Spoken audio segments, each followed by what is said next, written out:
biblique de ce jour, je l'ai intitulé « Le combat de l'amour ».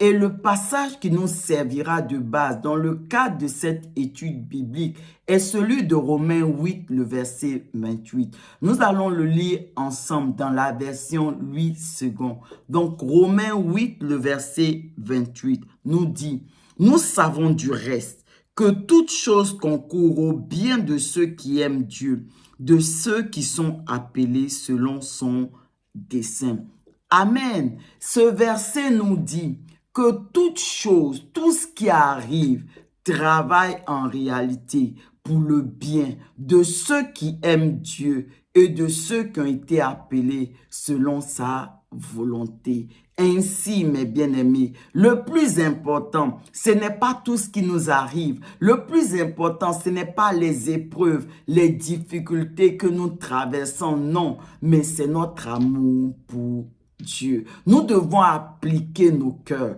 appliquer nos pensées, appliquer notre force à aimer Dieu. La Bible dit que nous devons aimer Dieu de tout notre cœur, de toute notre âme, de toutes nos pensées, de toutes nos forces, parce que c'est cet amour pour Dieu-là qui en réalité fait la différence. Parce que c'est cet amour que nous avons pour Dieu qui vient et qui transforme le mal en bien pour nous. C'est cet amour pour Dieu qui vient agir dans nos vies pour que la promesse de Dieu qui est sur nos vies s'accomplisse.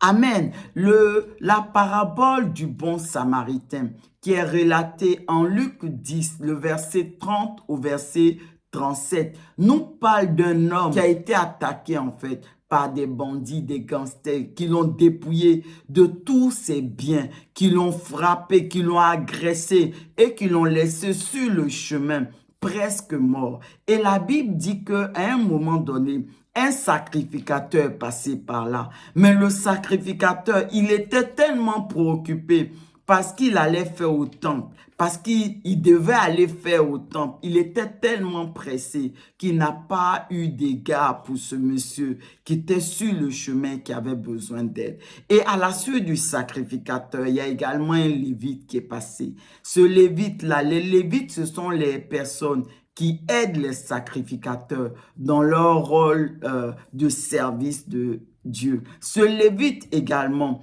il était tellement pressé par les activités qu'il devait aller faire au temple, dans la maison de Dieu, qu'il n'a pas eu le temps de s'arrêter pour prendre soin de ce monsieur-là qui avait été agressé, qui avait besoin d'aide. La Bible dit que c'est seulement un Samaritain qui passait par là, la Bible dit qu'il a été ému de compassion. Il a été rempli de compassion lorsqu'il a vu ce monsieur et il s'est arrêté pour prendre soin de ce monsieur. Il a même conduit le monsieur dans un hôtel, une auberge, pour que le propriétaire de l'auberge prenne soin de ce monsieur. Il a même donné de l'argent au propriétaire de cette auberge pour que vraiment le propriétaire prenne soin de ce monsieur jusqu'à son retour. Et même il a dit au propriétaire qu'il lui a donné de l'argent. Il a donné de l'argent au propriétaire et il a dit au propriétaire que même si l'argent ne suffisait pas, lorsqu'il allait revenir, il allait lui rembourser tout ce qu'il a dépensé en plus pour ce monsieur-là.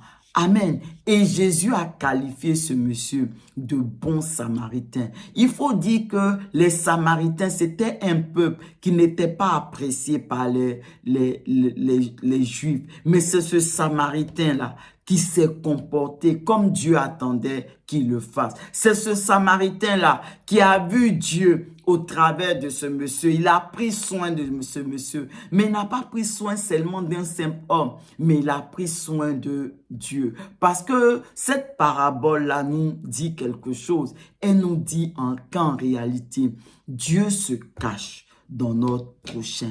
En réalité, Aimer Dieu revient à aimer notre prochain. Le sacrificateur et les Lévites, ils étaient tellement pressés d'aller au temple pour travailler, pour servir Dieu, qu'ils n'ont pas vu que le Dieu qu'ils allaient servir au temple, il était caché dans ce monsieur presque mort qui était là sur le bord du chemin. Bien-aimé, Dieu se cache dans notre prochain.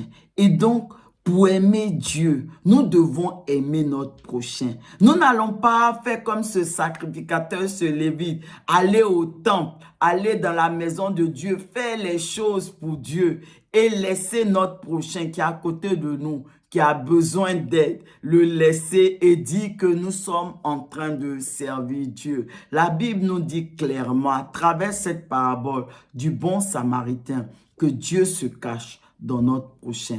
Donc, aimer notre prochain, c'est aussi aimer Dieu. Mais aimer Dieu, c'est aussi obéir à sa parole. Parce que Dieu se cache dans sa parole. Donc, obéir à la parole de Dieu, mettre en pratique la parole de Dieu, et c'est aimer Dieu. Et c'est seulement lorsque nous aimons Dieu que tout ce qui nous arrive, toutes les difficultés, les épreuves qui nous arrivent, la Bible dit que le mal va être transformé en bien. C'est l'amour que nous avons pour Dieu qui va transformer le mal en bien. Amen. Gloire à Dieu. Et en réalité, notre vrai combat, ce n'est pas les épreuves, ce n'est pas les difficultés qui se dressent devant nous ou que nous rencontrons. Non, mais notre véritable combat, c'est le combat de l'amour. Notre véritable combat, c'est le combat contre nous-mêmes. C'est de nous battre contre nous-mêmes pour appliquer nos cœurs, appliquer nos pensées pour aimer Dieu. Le véritable combat, c'est aimer Dieu de tout notre cœur, de toute notre pensée, de toute notre force. Parce que c'est cet amour pour Dieu-là qui transforme le mal en bien dans nos vies. C'est cet amour pour Dieu qui travaille véritablement à l'accomplissement de la promesse de Dieu dans nos vies. Et donc, c'est en cela que ce verset de Romains 8, le verset 28 nous dit « Tout concourt au bien de ceux qui aiment Dieu. » Es-tu en train d'aimer Dieu? Aimes-tu Dieu? La Bible dit que si nous aimons Dieu, vraiment, tout ce qui va nous arriver, tout ce qui nous arrive en réalité va travailler à l'accomplissement de la promesse de Dieu. Si nous aimons véritablement Dieu, cet amour que nous avons pour Dieu va transformer le mal en bien pour nous. Élevons la voix et prions ensemble. Merci Seigneur de m'avoir appelé d'avance à te servir, à t'aimer. Et alors que je te prie en ce jour, au nom puissant de Jésus, fortifie-moi à t'aimer de toute ma force, de toute mon âme, de tout mon cœur, de toutes mes pensées.